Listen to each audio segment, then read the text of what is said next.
아멘. 할렐루야. 아멘. 오늘 우리에게 주신 하나님의 말씀을 기대하십니까? 아멘. 하나님께서 말씀하시고 우리가 마음 깊이 새겨듣는 귀한 시간이 되기를 소망합니다. 여름과 가을에 우리나라에 어김없이 찾아오는 것이 있다면 태풍입니다. 우리가 잘 알듯이 이 기온 차이로 인한 그 대류 현상으로 만들어지는 것이죠. 이러한 태풍이 찾아올 때 지난 여름도 보면은 물론 피해를 입는 경우가 많이 있습니다. 그래서 올해도 태풍의 이러한 영향으로 인해서 어려움을 당하시는 분들이 계셨죠.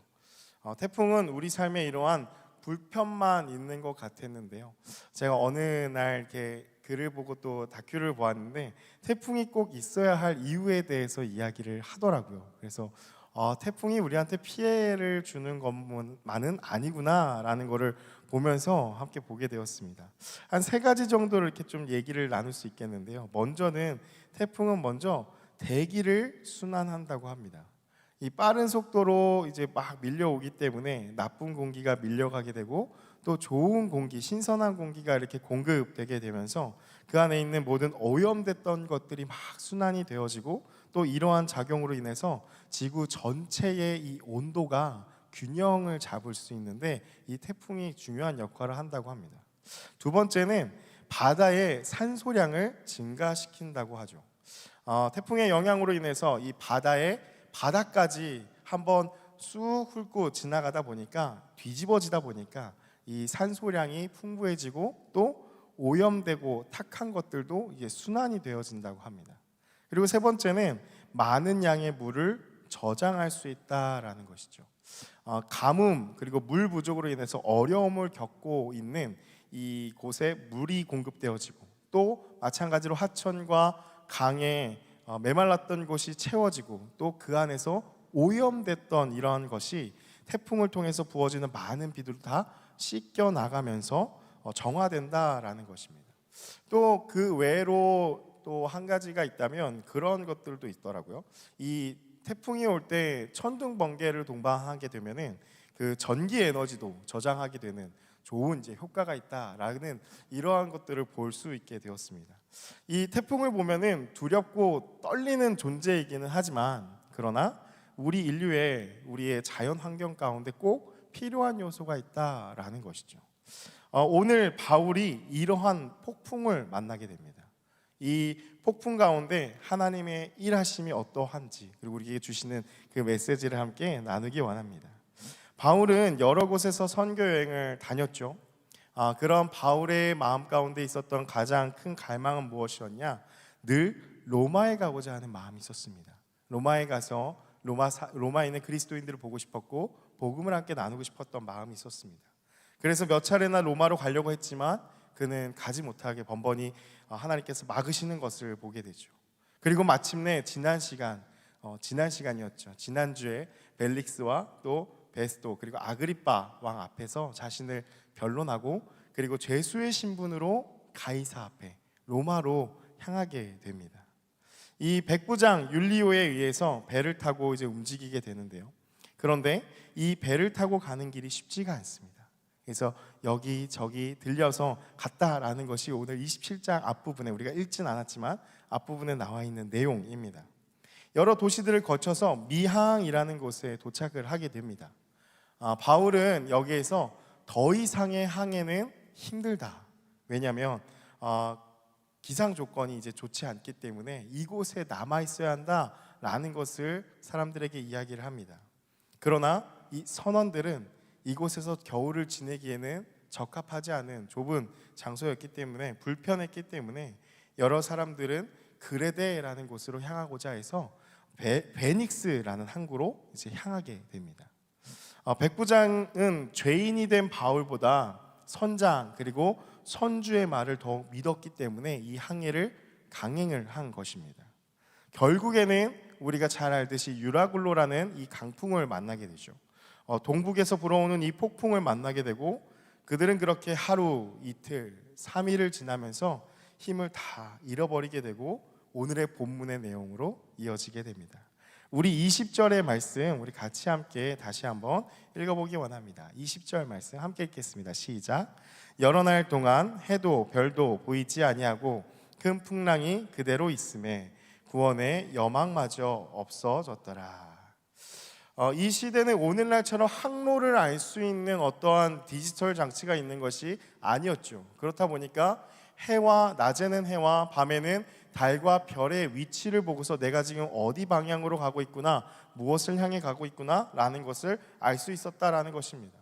그러나 어마무시한 폭풍이 몰아치게 되니까 그마저 다 가리워지게 되고, 구름으로 인해서 가려지게 되고, 비가 오는 가운데 아무것도 보이지 않아서 우리가 지금 어디로 가는지, 어디를 향해 가는지를 전혀 알지 못하는 아비규환의 상황이었다라는 것이죠. 이러한 상황에서 바울이 이렇게 이야기를 합니다. 21절 말씀인데요, 제가 읽겠습니다. 여러 사람이 오래 먹지 못하였음에 바울이 가운데 서서 말하되 여러분이여 내 말을 듣고 글에 대해서 떠나지 아니하여 이 타격과 손상을 면하였더라면 좋을 뻔하였느니라 라고 바울이 이야기를 합니다. 그러니까 다시 말하면 이거죠. 너희가 내 말을 좀 듣고서 내 말을 듣고 움직이지 않았으면 이런 상황이 펼쳐지지 않았을 텐데 왜 안 들었니? 라고 이야기를 하는 것이죠.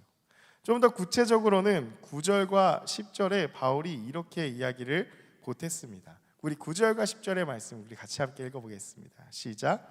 여러 날이 걸려 금식하는 절기가 이미 지났으므로 항해하기가 위태한지라 바울이 그들을 권하여 말하되 여러분이여 내가 보니 이번 항해가 화물과 배만 아니라 우리 생명에도 타격과 많은 손해를 끼치리라 하되. 아멘. 바울은 항해할 시기가 아닌 것을 알고 있었다라는 것이죠. 9절 말씀에 이야기하는 이 금식하는 절기는 9월 말에서 10월 초에 행하는 유대인의 절기를 말합니다. 근데 이 지중해의 사정이 어떻냐면 이 9월 한 중순 이후로 항해하는 것은 위험하고, 그리고 11월 이후 그리고 3월 이 사이에는 항해를 정말 전면 중지할 정도로 위험한 그러한 상황이었다라는 것이죠. 그래서 9절 말씀에 금식이 지난 다음이라고 말씀을 나와 있기 때문에 지금 거의 한 11월이 될 수 있는 상황, 그러니까 항해하기에는 적합하지 않고 이러한 광풍들을 만날 수 있는 상황이었기 때문에 바울은 그것을 반대한 것이죠. 그러나 그들 말고, 바울 말고 11절의 말씀을 보면은 백부장은 선장과 선주의 말을 듣더라라는 모습을 볼 수가 있습니다. 바울은 말렸지만 선장과 선주는 그것을 들었던 것이죠. 여러분, 백부장이 선장의 말을 듣는 것은 당연한 일입니다. 누가 전문가이겠습니까? 죄수인 바울이 전문가이겠습니까? 아니면 선장인 그 사람이 전문가이겠습니까? 당연히 선장의 말을 듣는 것은 당연한 거죠. 그러나 그가 간과했던 한 가지는 선장과 이 선주, 엄청 큰 배를 움직이면서 돈을 받고 하는 그 마음 가운데 있었던 그 이기적인 마음, 돈에 따라서 움직이려고 하는 그 마음을 못 보고 강행한 것을 그냥 따라갔다라는 것입니다. 여러분, 여기서 봐야 할 중요한 메시지가 있습니다. 우리 인생의 대부분은 그 인생의 폭풍은 욕심으로 인한 결과로 많이 나타나게 된다라는 것입니다. 이기적인 사람들은 오직 자기 배만 부르게 하는데 관심을 갖습니다. 그래서 선원과 선주는 분명 지금 항해하기가 적절치 않다는 것을 알았을 것입니다. 왜냐하면 바울보다 더 뛰어난 전문가, 배를 움직이는 사람들이기 때문이죠. 분명하게 알았을 것입니다. 바울보다도 더 지중해를 잘하는 전문가였지만, 그래서 이에 백부장도 신뢰를 한 것이었지만, 그들의 선택은 배에 올라탄 267명의 이 사람들이 아니라 오로지 자기 자신의 이익에 눈이 멀어 있었다라는 것입니다. 사랑하는 여러분, 우리의 인생이 늘 말씀 앞에 서서 자신을 잘 살펴야 하는 이유가 여기에 있습니다. 오로지 자기 자신만을 향하는 마음, 자기 자신에 대한 주장이 강하여진다면, 이기심이 충만해진다면 단지 자신만을 위한 결정을 내리게 된다라는 것이죠. 물론 이런 결정들 내릴 수 있습니다. 자기만을 위한 결정들 충분히 내릴 수 있죠. 그런데 다른 이들에게 피해를 주는 것은 안 되죠.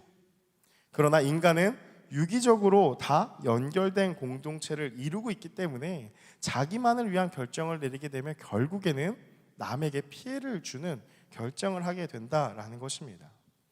이러한 결정을 하고 이러한 이기심으로 충만한 사람을 우리는 극혐하는 소시오패스라고 부릅니다. 여러분, 요즘 이제 막 그런 인지심리학이나 이런 것들이 많이 이야기가 화두가 되면서 사람에 대해서 분석을 하고 MBTI나 이렇게 보면서 보지 않습니까? 그러면서 이런 설명을 들으면 내 주위에 떠오르는 누군가 한 사람이 있습니다. 자기밖에 모르고 자기만 생각하고, 그러한 사람, 우리가 극혐하게 되는 소시오패스는 다시 말하면 나의 만족과 유익을 위해서 수단과 방법을 가리지 않고, 그리고 사람조차도 하나의 인격이 아니라 내가 원하는 것을 이루어주기 위한 수단, 도구로 생각하면서 어떤 죄책감도 없이 짓밟는, 인격을 짓밟는 행위를 하는 그러한 이기심에 충만한 모습이 되어져 버린다라는 것이죠. 이러한 이기심의 결과로 폭풍 가운데 거하게 되었습니다. 그러나 하나님께서는 이곳 가운데 그들을 불쌍히 여기시고 구원의 손길을 베푸시는 것을 오늘 말씀을 통해 볼 수 있게 됩니다. 22절부터 25절까지의 말씀 우리 다시 한번 읽어보겠습니다. 25절부터 함께 읽겠습니다. 시작. 내가 너희를 권하노니 이제는 안심하라. 너희 중 아무도 생명에는 아무런 손상이 없겠고 오직 백뿐이니라. 내가 속한 바 곧 내가 섬기는 하나님의 사자가 어젯밤에 내 곁에 서서 말하되 바울아 두려워하지 말라. 내가 가이사 앞에 서야 하겠고 또 하나님께서 너와 함께 항해하는 자를 다 내게 주셨다 하였으니 그러므로 여러분이여 안심하라. 나는 내게 말씀하신 그대로 되리라고 하나님을 믿노라. 아멘. 이러한 구원의 손길을 들었을 때, 그러한 구원의 손길이 우리에게 미쳤다라는 것을 들었을 때, 여러분 우리가 할 수 있는 자연스러운 반응은 무슨 반응일까요? 어떤 반응이 가장 자연스러울까요? 폭풍 가운데 있고 하루 이틀을 지나면서 어디로 가는지 몰라 계속 방황하고 어떻게 해야 될지 몰라 넘실대는 파도 가운데 패닉의 상태에 있는데, 근데 한 명이 일어나서 하나님께서 반드시 우리를 구원하실 거다, 내가 들었다, 안심하라 라는 메시지를 전하면서 우리는 이렇게 해야 된다, 누군가 여기서 지도력을 발휘한 것이죠. 그러한 상황 가운데 자연스럽게 우리의 반응은 무엇이어야 할까요? 그 어떠한 것도 대책을 내놓을 수 없고, 근데 누군가가 그것을 이야기하면서 말을 한다면 우리의 자연스러운 반응은 그래, 아무것도 할 수 없으니까 그거라도 좀 믿어보자. 그래서 한마음이 되는 것이 당연한 것일 겁니다. 왜냐하면 안 하는 것보다 그것보다 낫기 때문에 믿고서 그냥 하는 것이죠.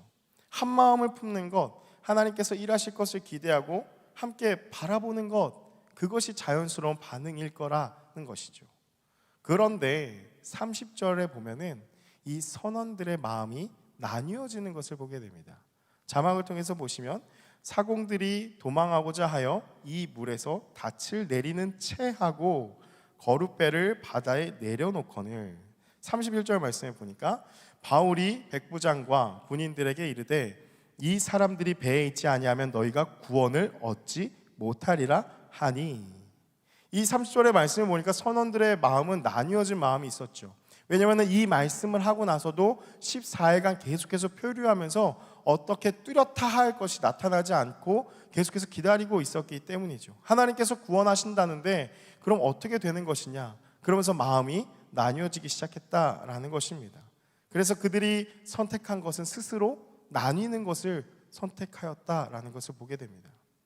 사랑하는 여러분, 하나님은 오늘날에도 우리 안에 변함없이 일하시고 계십니다. 아멘이십니까? 아멘. 하나님의 일하심에 반응하는 자, 하나님의 이러한 일하심을 볼 수 있는 자는 어떠한 자인가? 바로 공동체 안에서 하나 되는 자라는 것입니다. 이 자기의 생각대로 나뉘어지지 않는 자가 바로 하나님의 일하심을 볼 수 있다라는 것이죠. 그래서 바울이 32절에 이 자들이 나가면 안 된다, 그럼 우리는 구원을 얻을 수 없다라고 이야기를 한 것입니다. 공동체가 하나님의 말씀에 따라서 하나님의 인도하심을 받고 있다 할지라도, 어떠한 공동체가 정말 이건 하나님께서 말씀하셨어, 그래서 하나님의 움직임을 정말 실제로 받고 있다 할지라도 그 안에서 스스로 마음이 나뉘어진 자는 결코 그 일하심을 볼 수가 없다라는 것입니다. 사랑하는 여러분, 오늘날 하나님의 살아계심을 신뢰하십니까? 여러분 안에 계신 하나님, 우리 안에 역사하신 하나님을 여러분 신뢰하십니까? 하나님의 이 일하심을 보기 원한다면 그 하나님을 먼저 신뢰해야 합니다. 그리고 그 공동체 가운데 행하시는 일들에 대한 기대하는 마음이 있어야 한다라는 것입니다. 그리할 때에 하나님의 뜻이 온전하게 이루어질 수 있는 것입니다. 여러분 잘 들어보십시오. 우리 안에 불순종이 있고 또 공동체 안에 불신이 있고 의심이 있고 완고한 마음이 있고 거역하고자 하는 마음이 있을 때 여러분 그 공동체는 어려워질 수밖에 없습니다. 하나님이 원하시는 길을 결코 가지 못합니다. 한 마음과 한 뜻이 되는 것은 너무나도 중요한 하나님 나라의 질서이기 때문입니다. 그래서 공동체 가운데 공동체를 쉽게 무너뜨리는 것은 간단합니다. 분열되게 하는 것입니다. 실제로 너무 좋은 용어로 다 뺏어간 그 신천지가 그러한 전략을 쓰죠. 들어가서 하는 일은 간단합니다. 비방하는 것입니다. 야, 목사님 사역이 좀 이상하지 않아? 이런 식으로 툭툭 건드리는 거죠. 예배가 조금 감흥이 없어. 은혜가 없는 것 같아. 이러면서 슬슬 하나씩 갈라지게 하는 것, 그것이 바로 사단의 역사라는 것이죠. 공동체를 무너지게 하는 것, 서로 갈라지게 하는 것, 그것이 하나님의 일들을 방해하는 것, 그리고 하나님의 일들을 볼 수 없게 만들어버리는 것입니다. 바울을 포함한 배에 탄 이 267명은 모두 폭풍을 만나게 되었죠. 이러할 때에 그리스도인이나 비그리스도인이나 이 세상을 사랑하는 자들은 모두 폭풍을 만나게 된다라는 것을 보게 되죠. 왜냐하면 바울을 포함한 모든 사람들이 만나게 되었기 때문이죠. 그런데 그 폭풍에 반응하는 그 모습은 전혀 다른 것을 볼 수 있게 됩니다.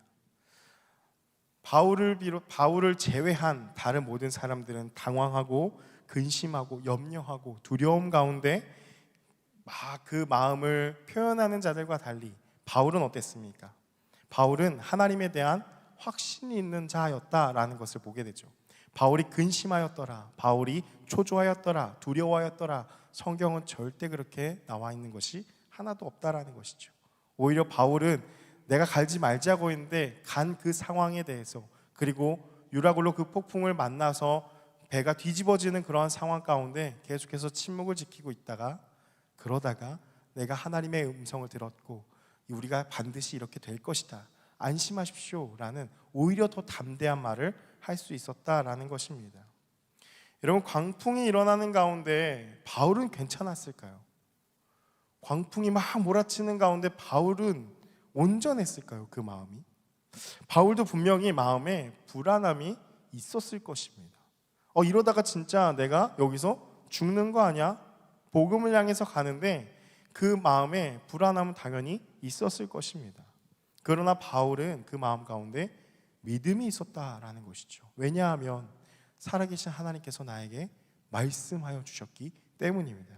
그것이 23절, 24절의 말씀이죠. 내가 속한 바 곧 내가 섬기는 하나님의 사자가 어젯밤에 내 곁에 서서, 어젯밤에 그 사자가 와서 내 곁에 서서 말씀을 해주었다. 바울아, 두려워하지 말라. 내가 가이사 앞에 서야 하겠고 또 하나님께서 너와 함께 항해하는 자들 다 너에게 주셨다라는 것을 바울은 명확히 들었기 때문에 그 하나님을 신뢰하는 마음이 있었고, 현상의 두려움이 있지만 그 마음에 믿음이 있기 때문에 그것을 지킬 수 있었다라는 것입니다. 오늘의 말씀을 이렇게 묵상하면서 이 두 구절에 반복되는 표현에 좀 눈길이 머무르게 되었는데요. 폭풍 속에 서 있는 바울에게 하나님의 사자가 나타나서 바울 옆에 서서 말을 하였다라는 것입니다. 바울과 함께 바울 옆에 서서 말하면서 그 말한 내용이 무엇이냐? 내가 가이사 앞에 서야 하겠고 라고 말하고 있다라는 것이죠. 지금 이 시간 폭풍 앞에 서 있어서 언제 넘어질지 모르는 이 상황에, 배가 계속해서 뒤집혀서 중심을 잡기도 힘든 그 상황에 바울이 서 있는 곳에 바울 곁에 하나님의 사자도 서서, 그리고 그에게 말하는 것은 너가 가이사 앞에 설 것이다라고 분명하게 외치는 메시지였습니다. 하나님께서는 바울에게 너가 이 일로 결코 넘어지지 않을 것이고 굴복하지 않을 것이고, 그리고 주께서 원하신 그 뜻을 이루기 위하여 서 있을 것이라는 믿음의 담대함을 바울에게 불어넣어 주신 것입니다. 사랑하는 여러분, 인생을 때로 항해에 비유를 합니다. 제가 정말 좋아하는 그런 찬양들 중에 이러한 찬양이 있습니다. 거친 바다 위를 가는 외로운 배처럼 우리 모두 홀로 이 길 걸어가고 있네. 가사가 정말 아름답지 않습니까? 거친 바다 위를 걸어가는 한 배를 상상해 보십시오. 그런데 그것이 우리의 인생이라는 것이죠. 때로는 잔잔한 그 물결 가운데 평온하다 하는 인생의 방향도 있지만, 때로는 폭풍을 만나면서 넘실거리는 파도 가운데 언제 배가 뒤집어질지 모르는 이 위험 속에 나의 인생이 이제 끝나는 거 아닌가라는 그 두려움이 거하고 있는 그러한 모습이 바로 항해, 그리고 인생이 참 이와 같다라는 것입니다. 20절의 말씀과 같이 여러 날 동안 해도 별도 보이지 아니하고 큰 풍랑이 그대로 있음에 구원의 여망마저 없어졌더라. 어떠한 상황인지 짐작해 가시죠. 인생에 정말 아무것도 보이지 않는 때입니다. 정말 아무것도 막막해서 깜깜하고 무엇을 해야 할지, 어떤 길을 가야 될지, 내가 무슨 일을 해야 될지 단 한 걸음도 내디딜 수 없는 그러한 상황입니다. 희미한 별빛조차 그 구름에 가려져서, 그 비에 가려져서 보이지 않기 때문에 내가 지금 어디로 가는 것 같지만 내가 어떤 방향으로 가고 있는지를 전혀 알지 못하는 그때 구원의 여망마저, 남아있는 그 희망마저, 작은 희망마저 다 사라져갈 때가 있다라는 것입니다. 그리스도인이든 아니든 우리 삶 가운데 이러한 폭풍이 밀려오게 됩니다. 그러나 이 폭풍에 대한 반응은 아까 말씀드렸듯이 두 가지라는 것입니다.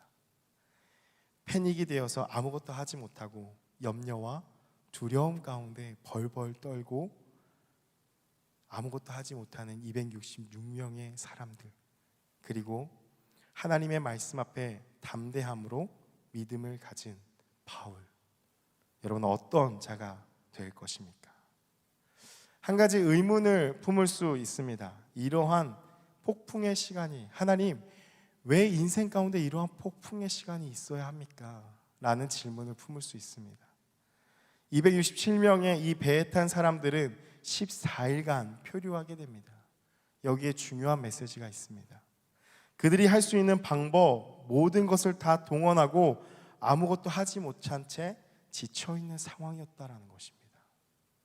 하나님은 그때에 바울에게 약속하신 일들을 이루시기 시작하셨다라는 것을 봐야 합니다. 우리가 겪는 이 폭풍의 시간은 어떻습니까? 우리 하나님 외에 다른 것을 최우선적으로 찾는 우리의 모습을 보게 됩니다. 늘 항상 하나님 외의 것으로 해결하려고 하는 그것이 우리의 머릿속에, 우리 마음 가운데는 이미 자동 탑재가 되어 있습니다. 어떠한 폭풍이 몰려올 때, 어떤 상황이 우리에게 불어닥칠 때 우리는 자연스럽게 반응하는 것은 기도하는 것이 아닙니다. 우리가 자연스럽게 반응하는 것은 나 이제 이런 어려움이 있으니까 새벽 기도를 나가야겠다, 무릎을 꿇고 기도해야겠다. 절대 그렇지 않죠. 여러분, 자동 탑재되어 있는 거 여러분 무엇이 있습니까? 어려움이 찾아올 때 먼저 친구에게 전화하지 않습니까? 야, 술 한잔 하자. 어려움이 찾아올 때 우리 입에 구름 과자가 멈추지 않지 않습니까? 어려움이 찾아올 때 그냥 친구를 만나서 맛있는 것을 먹으면서 계속 이야기하고 푼다고 하지만 사실 풀리지 않는 그러한 마음들, 그러한 삶의 형태가 바로 우리 마음 가운데, 우리의 삶에 남아있다라는 것이죠. 사람은 그렇게 사람의 한계, 인간적인 모든 수단이 다 총동원되고 아무것도 할 수 없다라는 것을 결론에 이르게 될 때에, 그때에 유일하게 의지할 수 있는 분이 하나님밖에 없다라는 이 사실을 깨닫게 된다라는 것입니다. 구원의 여망마저 다 사라져가게 될 때에, 그때에 비로소 하나님을 찾을 수 있게 된다라는 것입니다. 그래서 하나님께서 우리 가운데 폭풍의 시간을 허락하신 이유가 여기에 있다라는 것이죠.